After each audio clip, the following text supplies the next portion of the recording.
Hello students, good morning. How are you? In previous video, I tell you about obesity. In this video, I am going to study about blood pressure. Blood pressure क्या होता है, आपकी body में blood pressure किस तरह से role play करता है और ये ब्लड प्रेशर कहाँ पर रेज होता है, ये सारी चीज़ें हम आज के इस वीडियो में देखने जा रहे हैं।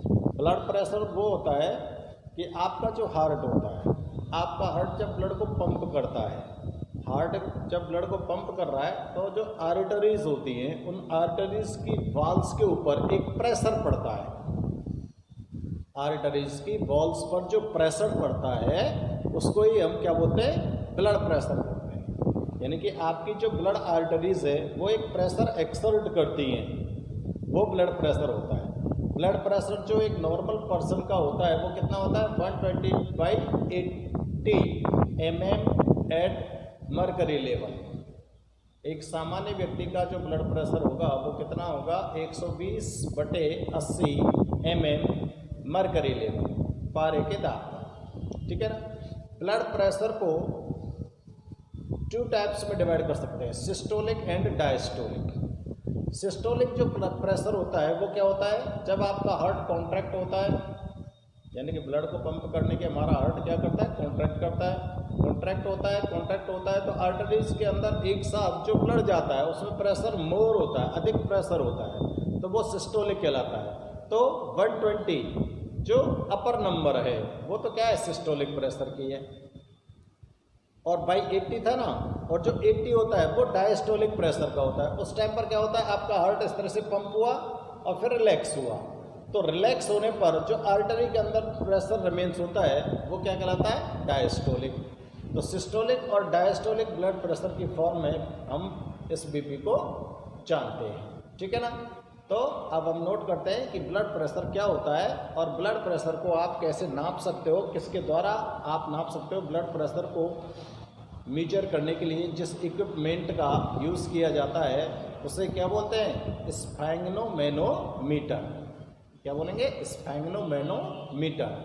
और first of all blood pressure को किसने मेजर किया था, first of all blood pressure को मेजर करने वाला जो साइंटिस्ट था वो था स्टीफन हेल्स। स्टीफन हेल्स ने 1733 में एक हॉर्स के अंदर ब्लड प्रेशर को मेजर किया था। ठीक है ना, फर्स्ट ऑफ ऑल। इसके बाद से ब्लड प्रेशर को मेजर करने लगे हैं हम सब। तो यहाँ पर हम इसकी डेफिनेशन नोट करते हैं ब्लड प्रेशर की। तो हम नोट करते हैं, pressure exerted on the walls of the blood vessels. Pressure exerted on the walls of the blood vessels, on the walls of blood vessels, on the walls of blood vessels by blood flowing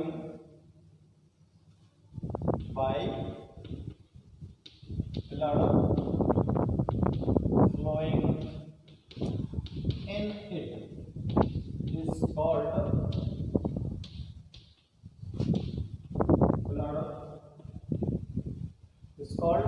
blood pressure।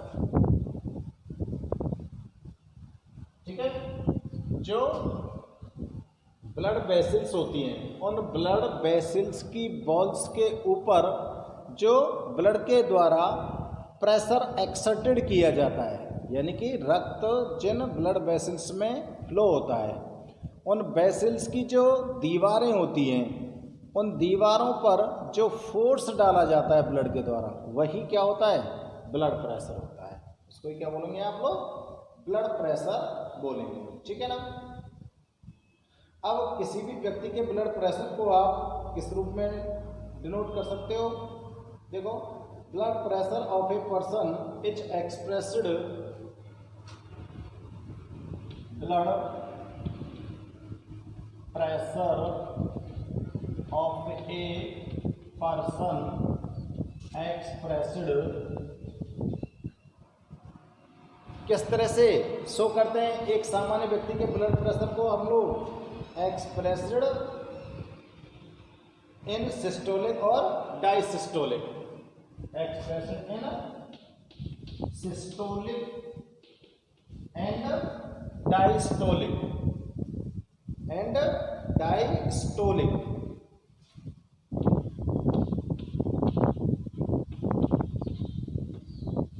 Like कितना होता है 120/80 mm,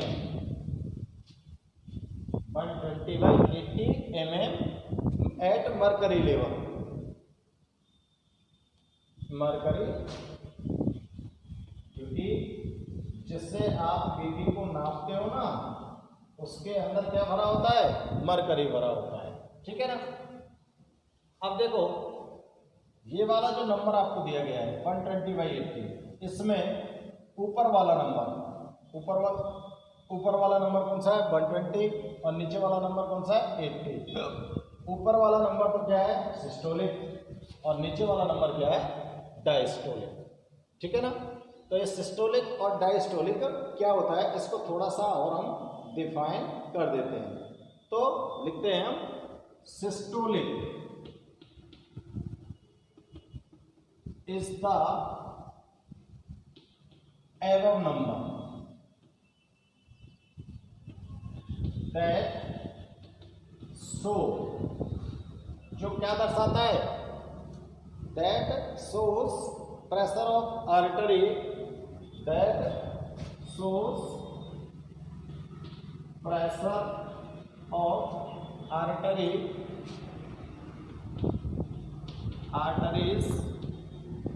when heart contract, जब आपका heart contract होता है तो उस pressure को जो शो करता है उसको क्या बोलेंगे, सिस्टोलिक बोलेंगे, ठीक है ना। और डायस्टोलिक क्या बोलेंगे, diastolic is the below number, diastolic is the below number that shows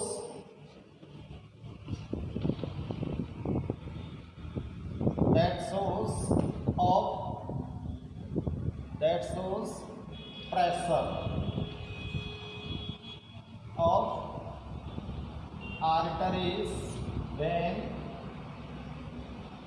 heart relax, जब आपका हार्ट रिलैक्स होता है तो वो क्या होता है डायस्टोलिक, और डायस्टोलिक दोनों के दोनों प्रेशर होंगे कहाँ पर, आर्टरीज के अंदर होंगे, ठीक है ना। दोनों के दोनों नंबर आपको पता चल गए। अब देखो सिस्टोलिक जो ब्लड प्रेशर होता है एक नॉर्मल पर्सन में कितने से कितना हो सकता है और डायस्टोलिक प्रेशर कितने से कितना हो सकता है। तो आगे नोट करें, the systolic pressure of a normal person, the systolic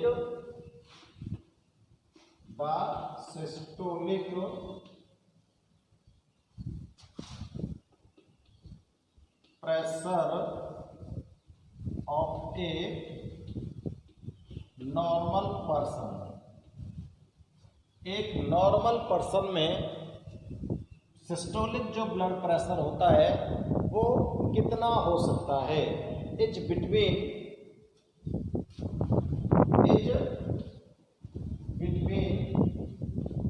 90 to 120 mm, 90 से 120 तक हो सकता है।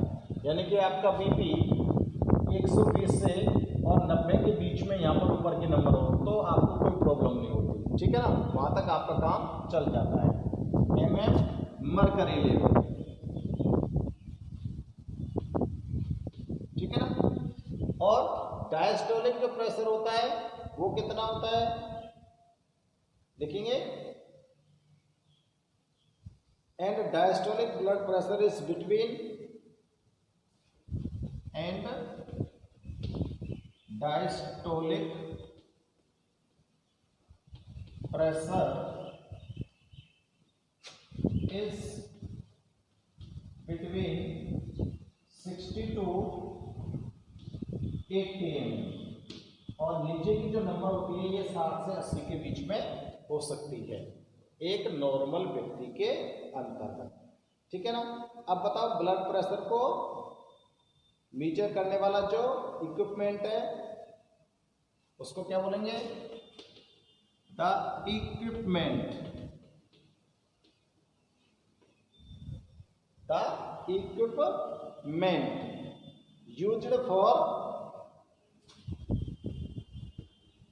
used for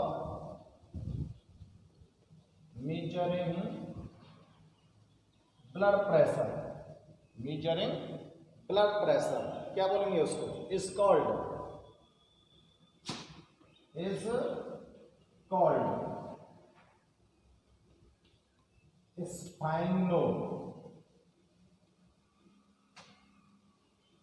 manometer.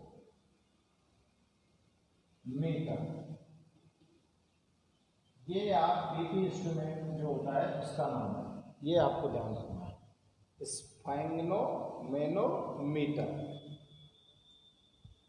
यहाँ पे मैं नोट कर देता हूं, first of all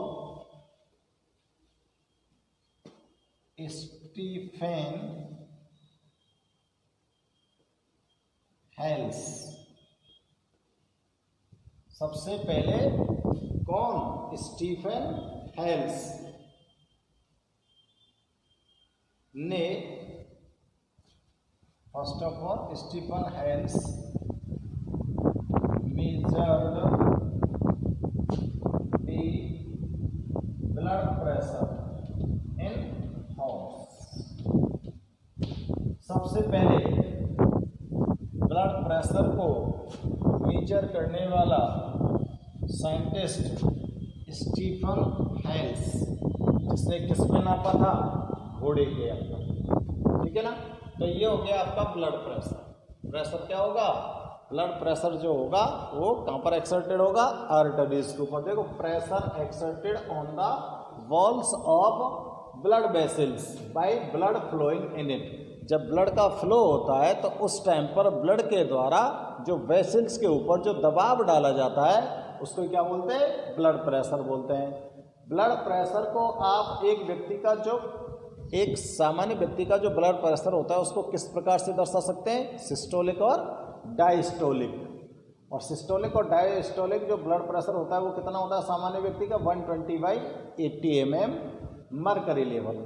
mercury level इसलिए लिखते हैं क्योंकि जिससे बीपी नापते हैं ना उस इंस्ट्रूमेंट से, उसके अंदर मरकरी भरा होता है। Systolic is the above number. Systolic जो होती है वो ऊपर वाली संख्या है। सिस्टोलिक जो है वो क्या है? ऊपर वाली संख्या है, जो क्या दर्शाती है? Pressure of arteries when heart contract. जब आपका हार्ट पिचकता है तो उस समय पर जो आर्टरी के अंदर प्रेशर होता है उसको दर्शाता है कौन? ऊपर वाला नंबर। और डायस्टोलिक प्रेशर क्या होता है? नीचे वाला नंबर। और ये कब दर्शाता है? जब आपका हार्ट रिलैक्स होता है, यानी कि खुलता है इस तरह से। रिलैक्स के समय ये आपके प्रेशर को शो करता है। इसको क्या बोलेंगे? डायस्टोलिक प्रेशर बोलेंगे। ठीक है ना। एक नॉर्मल पर्सन का जो सिस्टोलिक प्रेशर होता है, एक नॉर्मल पर्सन का जो सिस्टोलिक प्रेशर होता है वो 90 से 120 mm मरकरी लेवल तक होता है। और डायस्टोलिक जो प्रेशर होता है वो 60 to 80 mm होता है। ठीक है ना। अब जो इक्विपमेंट है, ब्लड प्रेशर को मीजर करने वाला जो इक्विपमेंट है उसको क्या बोलेंगे हम? उसको बोलते हैं स्फैग्नोमेनोमीटर बोलते हैं। और first of all blood pressure को मीजर करने वाला साइंटिस्ट कौन था? Stephen Hales. और स्टीफन हेल्स ने, पता है, यहाँ पर मैं डेट लिख देता हूँ आपको, 1733 में मीजर किया था सबसे पहले। 1733 में स्टीफन हेल्स ने हॉर्स के अंदर बीपी को मीजर किया था। ठीक है ना। ये हो गया आपका ब्लड प्रेशर। अब देखो, जो ब्लड प्रेशर होता है वो दो प्रकार से होता है। ब्लड प्रेशर हायर भी हो सकता है, ब्लड प्रेशर लो भी हो सकता है। हायर ब्लड प्रेशर और लो ब्लड प्रेशर। तो हम देखते हैं कि लो क्या होता है और हाई क्या होता है। ठीक है ना। अब देखते हैं कि जो ब्लड प्रेशर था उसको कितने टाइप से देखा जा सकता है? दो प्रकार से। कौन सा? पहले देखते हैं लो ब्लड प्रेशर, जिसको बोलते हैं हम लो बीपी। बीपी लो क्या होता है, ठीक है ना। तो बीपी लो क्या होता है, when the blood pressure in our arteries and veins is abnormally low, when the blood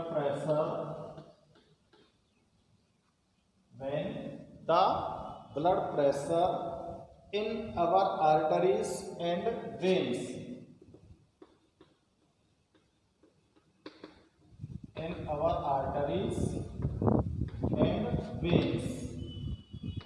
is abnormally low, सामान्य रूप से कम हो जाता है। जब हमारे आर्टरी और वेन्स के अंदर ब्लड प्रेशर सामान्य रूप से कम हो जाता है तो उसको ही हम क्या बोलते हैं, blood pressure low. Is called, सीधे लिख दो, is called low BP, is called low BP, ठीक है ना।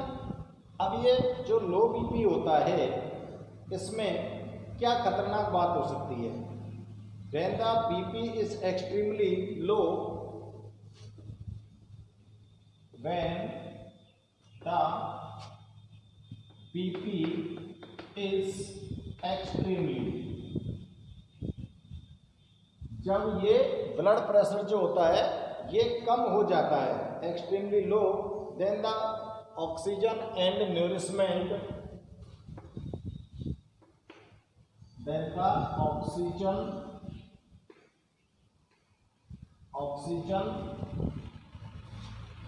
And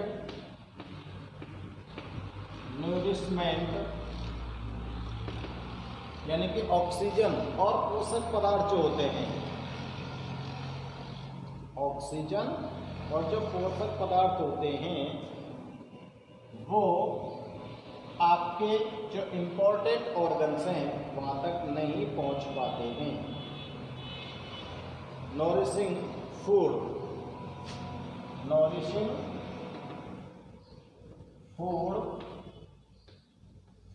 do not reach to important organs, like कौन कौन से इंपॉर्टेंट ऑर्गन है, जैसे देखो आपका ब्रेन, सबसे इंपॉर्टेंट ऑर्गन कौन सा हो गया हमारा, ब्रेन, हार्ट,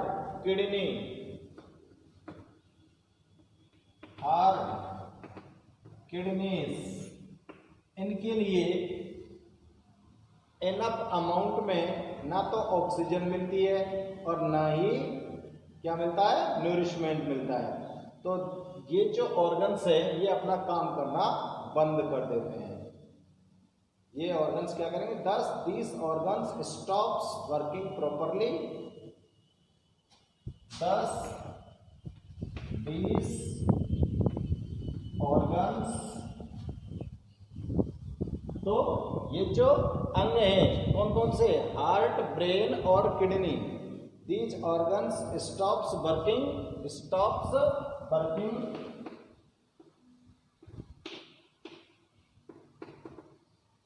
properly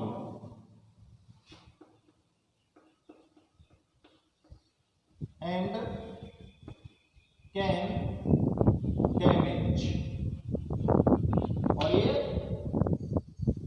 खत्म हो सकते हैं और ये समाप्त हो सकते हैं परमानेंटली, ठीक है ना। तो लो बीपी बहुत ही खतरनाक होता है। लो ब्लड प्रेशर में जो पर्सन होता है, लो जो ब्लड प्रेशर होता है उसमें जो व्यक्ति होता है वो बेहोश हो जाता है, क्योंकि आपके ब्रेन को ब्लड नहीं पहुंच पाता है, और जब ब्रेन को ब्लड नहीं पहुंचता है तो आपका ब्रेन काम करना बंद कर देता है, और ब्रेन जब काम करना बंद करेगा तो आपकी बॉडी के डिफरेंट जो पार्ट्स हैं उन सब पर कंट्रोल करने का काम किसका है, ब्रेन का। जब ब्रेन ही काम करना बंद कर रहा है तो आपकी जो बॉडी है वो धीरे धीरे स्लोली ये अनकॉन्शियस होती चली आती है। तो जैसे कई बार आप लोगों ने देखा होगा कि किसी व्यक्ति को अगर बीपी लो की शिकायत हो रहती है तो वो इजी वे में आराम से खाना पीना खा के सोता है, लेकिन सुबह जगता ही नहीं है। क्यों? अगर उसका रात को सोते समय बीपी लो हुआ है तो वो अपने हाथ पैर भी नहीं हिला पाता है। क्यों? क्योंकि उसका ब्रेन डैमेज हो जाता है। ब्रेन जब डैमेज होगा तो कंट्रोल नहीं रहता है पूरी बॉडी के ऊपर, और जब बॉडी पे कंट्रोल नहीं होता है तो ना तो वो बोल सकता है, ना वो शोर मचा सकता है, ना ही हाथ पैर हिला सकता है। तो आपको पता ही नहीं लगेगा कि उस व्यक्ति के साथ क्या घटना घटित हुई है। समझ आ रही बात? तो लो ब्लड प्रेशर जो होता है ये बड़ा खतरनाक होता है। इसमें व्यक्ति का पता नहीं चलता कि बैठे बैठे पता नहीं क्या हो जाता है, बैठे बैठे आदमी लुढ़क जाता है, सोते सोते रह जाता है। लेकिन अगर ब्लड प्रेशर हाई हो तो हायर ब्लड प्रेशर के अंदर ऐसा नहीं होता। हाई ब्लड प्रेशर में तो जो व्यक्ति होता है वो पूरे कॉन्शियस होता है, चेत में रहता है, चेतन अवस्था में रहता है, और उसको जहाँ भी प्रॉब्लम होती है वो तुरंत उसको अपने मुंह से बोल देता है। ठीक है ना? तो अब हम बात करते हैं किसकी? High blood pressure. High blood pressure, ठीक है ना? हाई ब्लड प्रेशर क्या होता है? ये किसके कारण होता है? आर्टरीज में अगर एक्सेसिव प्रेशर है तो उसे हम हाई ब्लड प्रेशर कहते हैं। तो लिखेंगे it is due to excessive pressure in arteries. It is due to excessive pressure in arteries.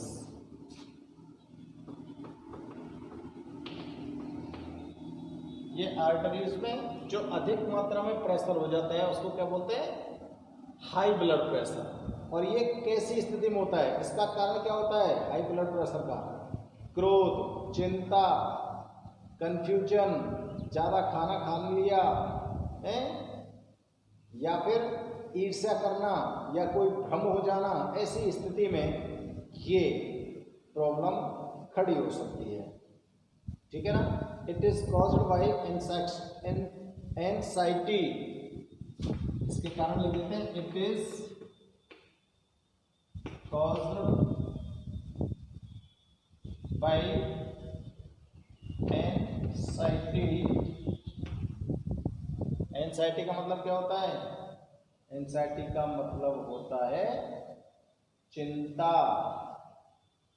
Anxiety का मतलब होता है चिंता। Anger, जीलियसली, anger, जीलियसी,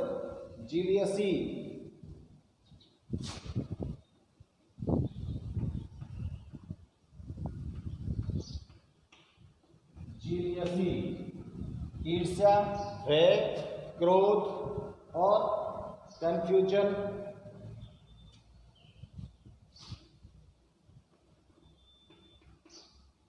Confusion and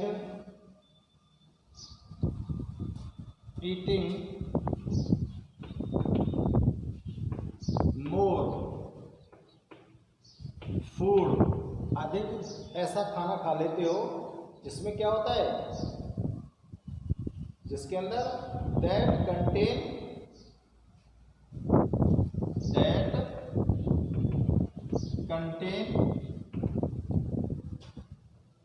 spices, गरम मसाले, घी,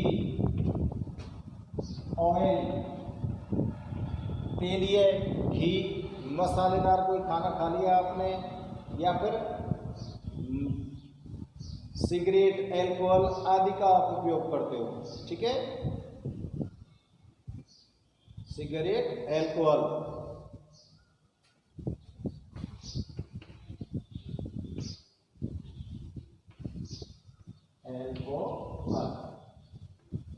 इन सारी चीज़ों का आप अगर उपयोग कर रहे हो तो आपको क्या हो सकता है?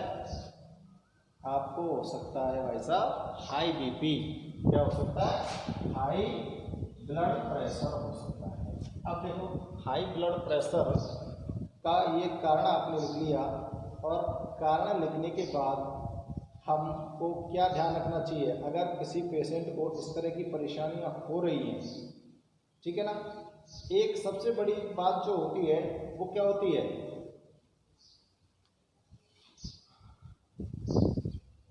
यही लिख देता हूं मैं, इसको कॉमा लगा दे, एंड, क्योंकि लोग जो होते हैं वो बहुत आलसी हो गए हैं, वो एक्सरसाइज नहीं करते हैं, and absence of exercise,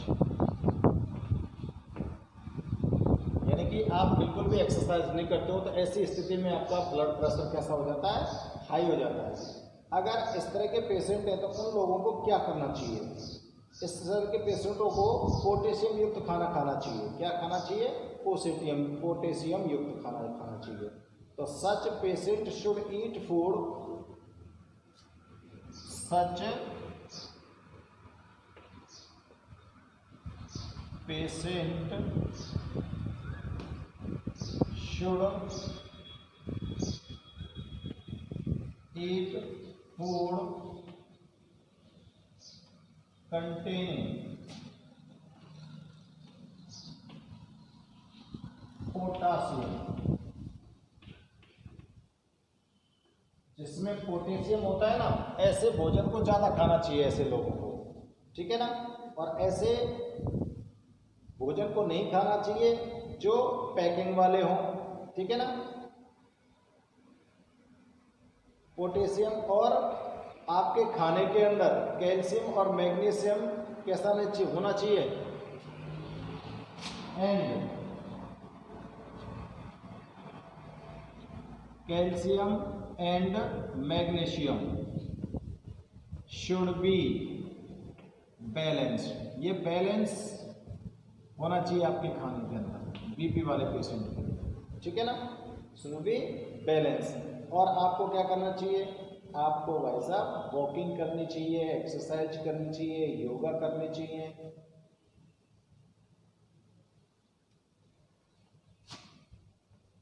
and add 30 minute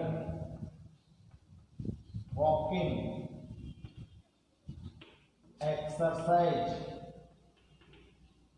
and yoga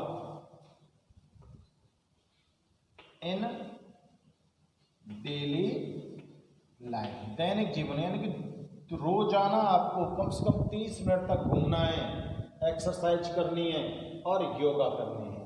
ये सारी स्थितियां आपको करनी है। और क्या नहीं करना है आपको, आपको अल्कोहल का सेवन नहीं करना, आपको सिगरेट का सेवन नहीं करना, कोई भी नशीले पदार्थ का सेवन नहीं करना, तली हुई चीज़ नहीं खाना हमने को, पैकिंग जो फूड आइटम्स आते हैं मार्केट के अंदर से वो हमको बिल्कुल भी यूज़ नहीं करते, ठीक है ना।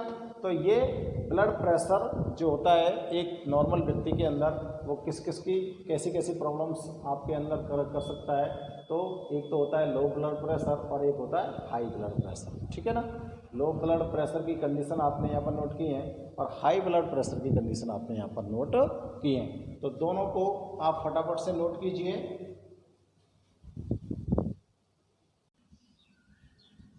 नेक्स्ट अब हम बात करते हैं टॉक्सिक सब्सटेंस की। देखो कौन कौन से टॉक्सिक सब्सटेंस होते हैं जो हमारी बॉडी को बहुत ही हार्मफुल इफेक्ट डालते हैं। टॉक्सिक सब्सटेंस का जिनका हम यूज़ करते हैं और ये टॉक्सिक सब्सटेंस हमारे हेल्थ को पूरी तरह से प्रभावित करते हैं। टॉक्सिक सब्सटेंस के अंदर सबसे ज़्यादा जो प्रचलित है वो है गुटखा। सबसे ज़्यादा प्रचलित कौन सा है? गुटखा। गुटखा आपको क्या प्रॉब्लम कर सकता है? देखो गुटखे को जब फॉर्म किया जाता है तो इसके अंदर सुपारी को काटकर कत्था, चूना, कुछ सिंथेटिक जो स्मेल्स होती हैं, ऐसे कुछ एल्केलॉइड्स, ये सब उसके अंदर मिलाए जाते हैं, ठीक है ना, गुटखा को फॉर्म करने के लिए। और गुटखा जो होता है वो पाउच के अंदर अवेलेबल है। तो पाउच के अंदर अवेलेबल होने के कारण इसकी जो पहुंच है वो ग्रामीण क्षेत्रों तक हो गई है, यानी कि आपको हर गली में गुटखा उपलब्ध हो जाएगा। तो ये गुटखा का यूज़ करने से आपको क्या समस्या हो सकती है? गुटखा यूज़ करने से हमको एक डिजीज होती है और उस डिजीज का नेम है सब म्यूकस फाइब्रोसिस। क्या है डिजीज नेम? सब म्यूकस फाइब्रोसिस। इस डिजीज के अंदर क्या होता है? इस डिजीज में आपका जो ये जॉ है, जबड़ा जो है, इस जबड़े की जो मसल्स हैं वो बहुत ही हार्ड हो जाती हैं। जबड़े की जो मसल्स हैं वो इतनी हार्ड हो जाती हैं कि आपका ये जो जबड़ा होता है ये ओपन प्रॉपरली ओपन नहीं हो पाता है, यानी कि सामान्य रूप से नहीं खुल पाता है।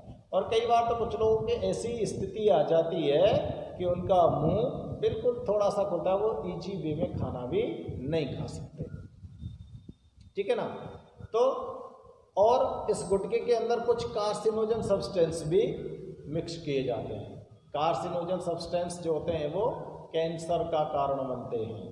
कार्सिनोजन सब्सटेंस कैंसर का कारण बनते हैं। अब आपने देखा गुटखे के कारण कौन कौन सी डिजीज हो सकती है? सब म्यूकस फाइब्रोसिस। तो सबसे पहले हम बात करते हैं टॉक्सिक सब्सटेंस गुटखे की। उसके बाद अदर टॉक्सिक सब्सटेंस है उनकी बात करेंगे, जैसे टबाको है, अल्कोहल है, ओपीएम है। ये सब टॉक्सिक सब्सटेंस है जिनका यूज़ ह्यूमन बीइंग्स करते हैं। ये टॉक्सिक सब्सटेंस हमारी जो हेल्थ होती है उसको बैडली इफेक्ट करते हैं। ठीक है ना? तो इन सब के बैड इफेक्ट देखते हैं कि हम जिन चीज़ों को यूज़ करते हैं वो क्या क्या बैड इफेक्ट हमारी बॉडी के ऊपर डाल सकते हैं। तो फर्स्ट ऑफ ऑल बात करते हैं हम गुटखा। इसकी बात करते हैं गुटखा। इस गुटखे को कैसे तैयार किया जा सकता है? देखो, it is prepared, gutkha is prepared from betel nut pieces. Gutkha is prepared by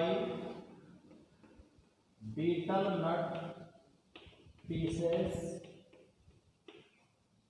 कत्था, बीटल नट पीसेस सुपारी के दाने, और कत्था lime synthetic scent, lime synthetic Saint,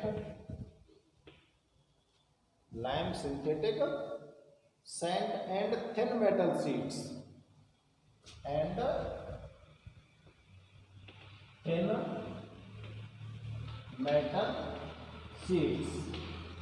thin metal seeds का मतलब जो धातु होती है ना, धातु मेटल जो होती है उनको बहुत पतली से पतली लेयर में, जैसे कि आपने देखा होगा ना एल्युमिनियम फॉयल या सिल्वर फॉयल, जो सिल्वर फॉयल को जिसको मिठाइयों के ऊपर लगाया जाता है उसकी सीट बनाई जाती है सिल्वर की बहुत ही पतली, और एल्युमिनियम फॉयल जो आपको खाना वगैरह को रखने के लिए आप यूज़ करते हो तो वो मेटल सीट है। इसी तरह की बहुत ही थिन मेटल सीट इसके अंदर मिक्स की जाती है, और इसके अंदर एंड एल्सो टबाको इज मिक्स्ड, और इसके अंदर क्या मिक्स की जाती है? तंबाकू भी इसके अंदर मिलाई जाती है। अब ये जो गुटखा होता है, ये गुटखा हर गांव में उपलब्ध है। ठीक है ना? ये बात आपको समझ में आ रही है? और जो गुटखा होता है इसके कारण आपको फिजिकली और इकोनॉमिकली दोनों प्रकार के लॉस होते हैं। Use of gutkha not only causes economic loss, use of gutkha not only economic loss, but इससे न केवल आर्थिक हानि होती है, but also harms physically, but also harms physically, आपको शारीरिक रूप से भी ये नुकसान करता है। A disease caused by gutkha is called, उस डिजीज को क्या बोलोगे? सब म्यूकस फाइब्रोसिस। क्या बोलेंगे? सब म्यूकस फाइब्रोसिस डिजीज को, सब म्यूकस फाइब्रोसिस, ये गुटखा खाने से होने वाली बीमारी है, सब म्यूकस फाइब्रोसिस। ठीक है ना? इस बीमारी के अंदर क्या होता है? इस बीमारी के अंदर क्या होता है? In this disease muscles of the jaws becomes hard. In this disease, muscles of jaws, जबड़ों की हड्डियां, जबड़ों की मसल्स become hard, कैसे हो जाएंगी? कठोर हो जाएंगी, बहुत ही हार्ड। एंड और आपके जो जबड़े होते हैं वो आराम से खुल नहीं पाएंगे। And the jaws will not open properly, and jaws will not open properly.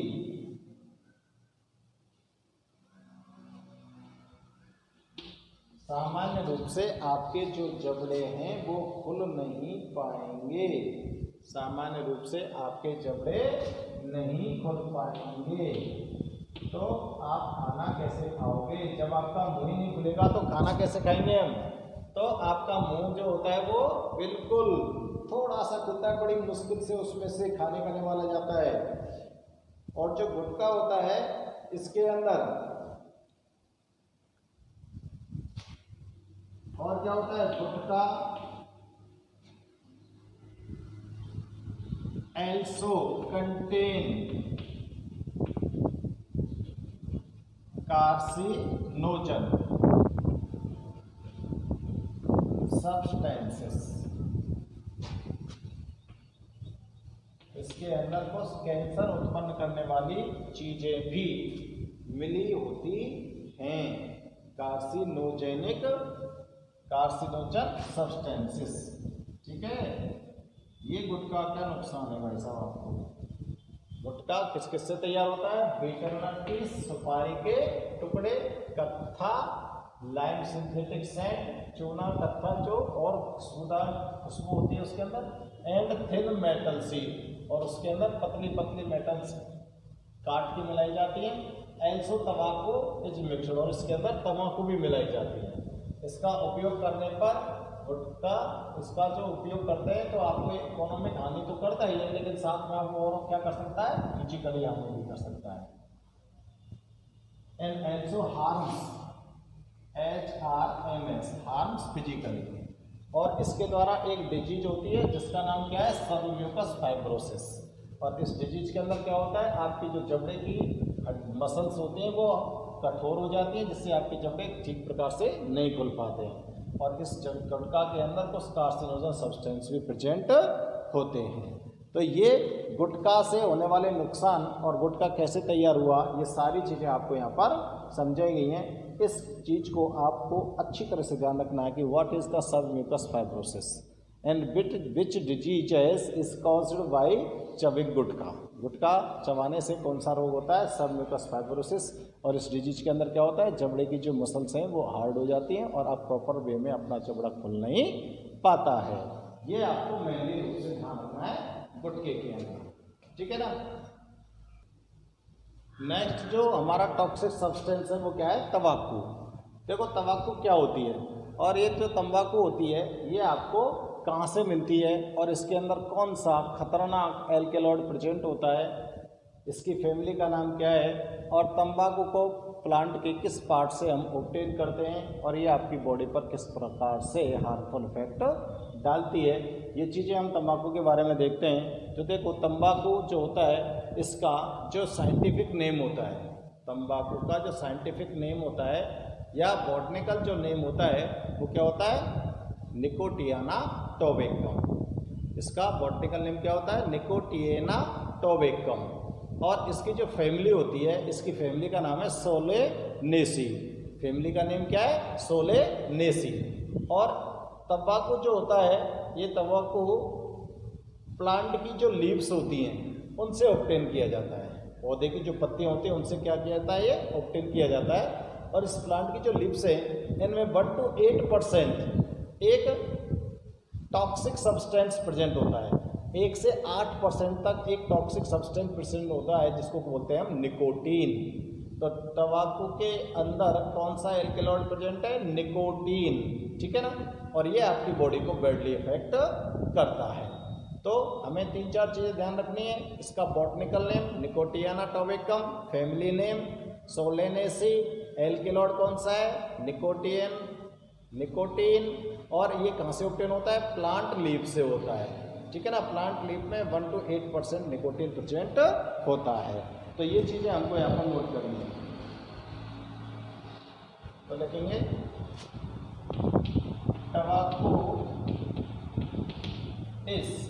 तंबाकू को कहाँ से ऑब्टेन करना है? तंबाकू is obtain from the leaves of the tobacco is obtained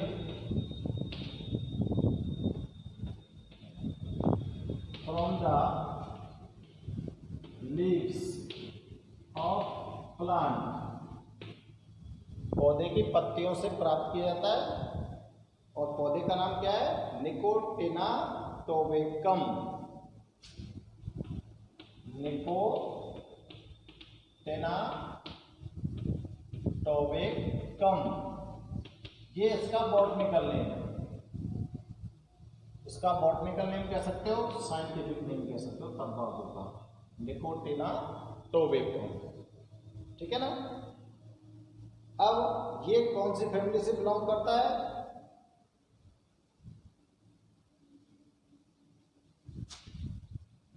it is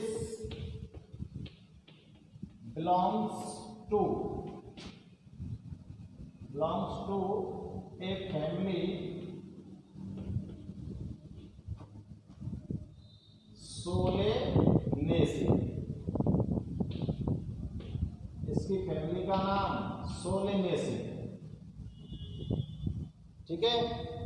Solanaceae. और इसकी जो पत्तियां होती हैं उनमें एक एल्केलॉइड प्रेजेंट होता है। The leaves of tobacco contain 1 to 8% alkaloid is called nicotine।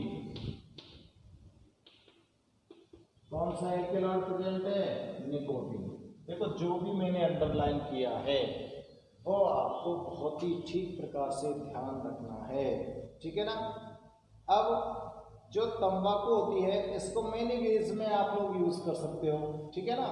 हुक्का, चिलम, सिगरेट, बीड़ी, या फिर कुछ लोग इसको सीधे डायरेक्ट भी खा जाते हैं। ठीक है ना? तो ये तंबाकू के बारे में आपको ध्यान रखने वाली मेन चीज मैंने यहाँ पर नोट की है। ये सारी चीज़ें आपको ध्यान रखनी है। इसके बाद हम बात करते हैं, तंबाकू को हम यूज़ किसी भी वे में कर सकते हैं। गुटखे के रूप में कर सकते हैं, सीधे डायरेक्ट काट सकते हैं, हुक्का, बीड़ी, चिलम, सिगरेट। ठीक है ना? सूंघना होती है, कुछ तंबाकू सूंघने के काम में आती है। तो ये इसके यूजेज होते हैं। अब इसका यूज करने पर आपकी बॉडी पर क्या हार्मफुल इफेक्ट पड़ सकते हैं। ठीक है ना? तो अब हम देखते हैं harmful effect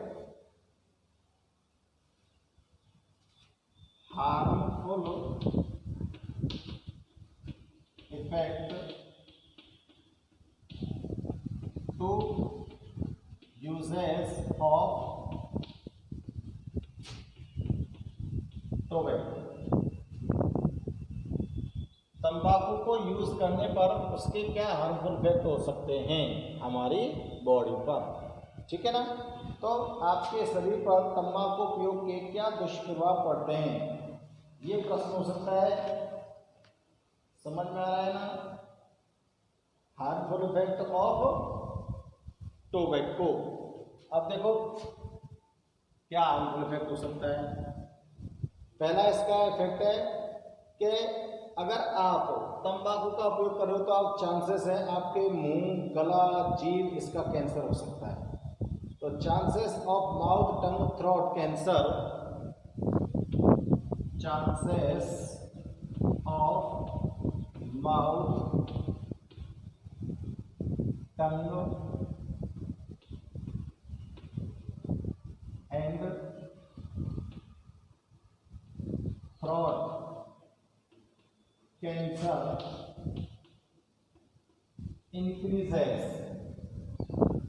increases by the regular use of tobacco, by the regular use of तंबाकू। अगर आप तंबाकू का लगातार रूप से उपयोग करते हो तो मुंह, गले और जीभ का कैंसर होने की संभावनाएं बढ़ जाएंगी। निकोटीन पाया जाता है तंबाकू के अंदर, ठीक है ना? तंबाकू के अंदर कौन सा इनक्लूड है? निकोटीन। तो ये क्या करता है? आपके आर्टरीज की वॉल्स को क्या कर देता है? मोटा कर देता है, जिससे आपका ब्लड प्रेशर और हार्ट बीट बढ़ जाती है। यहाँ पर लिखेंगे nicotine present in tobacco which tobacco thickens the walls of arteries, thickens the walls of arteries। जो तंबाकू के अंदर निकोटीन उपस्थित है वो आपकी आर्टरीज की वॉल्स की मोटाई को बढ़ा देता है। जब तुम्हारे आर्टरी की वॉल्स की मोटाई बढ़ जाएगी तो क्या होगा? ड्यू टू विच, जिसके कारण BP and heart beat increases, दोनों बढ़ जाएंगे। तीसरा बैड इफेक्ट क्या हो सकता है? अगर कोई प्रेग्नेंट लेडी, यदि कोई प्रेग्नेंट लेडी इस तंबाकू का यूज़ करती है तो उसके जो एम्ब्रियो का डेवलपमेंट है वो स्लो हो जाएगा। The rate of embryo development slow, the rate of embryo development is slow, embryo development is slow down if slows down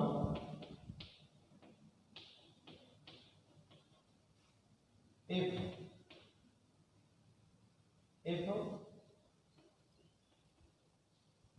tobacco used by a pregnant lady, अगर कोई प्रेग्नेंट लेडी इस तंबाकू का use करती है तो उसके जो एम्ब्रियो का डेवलपमेंट है उसकी स्पीड स्लो हो जाएगी। डेवलपमेंट की स्पीड क्या हो जाएगी? स्लो हो जाएगी, ठीक है ना? फोर्थ इसका इफेक्ट क्या है? Carbon mono oxide present in cigarette smoking. Cigarette की जो तंबाकू होती है ना उसमें कार्बन मोनोऑक्साइड प्रेजेंट होती है। In the cigarettes smoke, in the cigarettes smoke. Cigarette की जो धुआं है वहां कौन सी गैस प्रेजेंट है? Carbon monoxide. और ये जो कार्बन मोनोऑक्साइड है ये क्या करती है? ये आपकी आरबीसी को डैमेज करती है।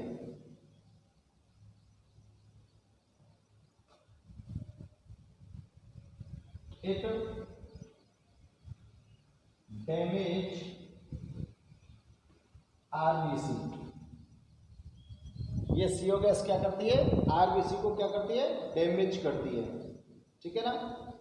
और affect the oxygen transporting and affecting the oxygen transporting, यानी कि आपकी बॉडी के अंदर ऑक्सीजन को ट्रांसपोर्ट करने का काम करती हैं आरबीसी। और अगर आप सिगरेट का यूज़ कर रहे हो तो ये सिगरेट के अंदर जो कार्बन मोनोऑक्साइड की जो धुआं है, ये धुआं आपकी आरबीसी को नष्ट कर देती है।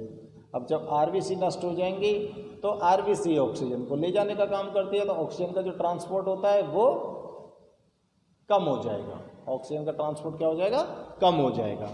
तो ये तंबाकू के बारे में आपको हमने नोट किया है। तंबाकू के बारे में यहाँ पर आपको सारी जानकारी जो यूजफुल है वो दे दी गई है, और इसके बाद इसके हार्मफुल इफेक्ट यहाँ पर मैंने 4 आपको नोट किए हैं। तो आप इन सभी हार्मफुल इफेक्ट्स को नोट कीजिए, और नोट करने के साथ साथ हमको तंबाकू के बारे में जो मेन पॉइंट्स है, जैसे इसका scientific name Nicotiana tabacum, family name Solanaceae, और तंबाकू को कहाँ से प्राप्त करते हो, लीव से, और इसकी लीव में 1 to 8% एल्कलॉइड होता है जिसका नाम क्या है, निकोटीन, और इसके आपकी बॉडी पर क्या हार्मफुल इफेक्ट हो सकते हैं। ये सारी चीज़ें आपको यहाँ पर नोट कर दी हैं, ठीक है। अब नेक्स्ट जो टॉक्सिक सब्सटेंस है उसकी हम नेक्स्ट वीडियो में चर्चा करेंगे। Till then okay.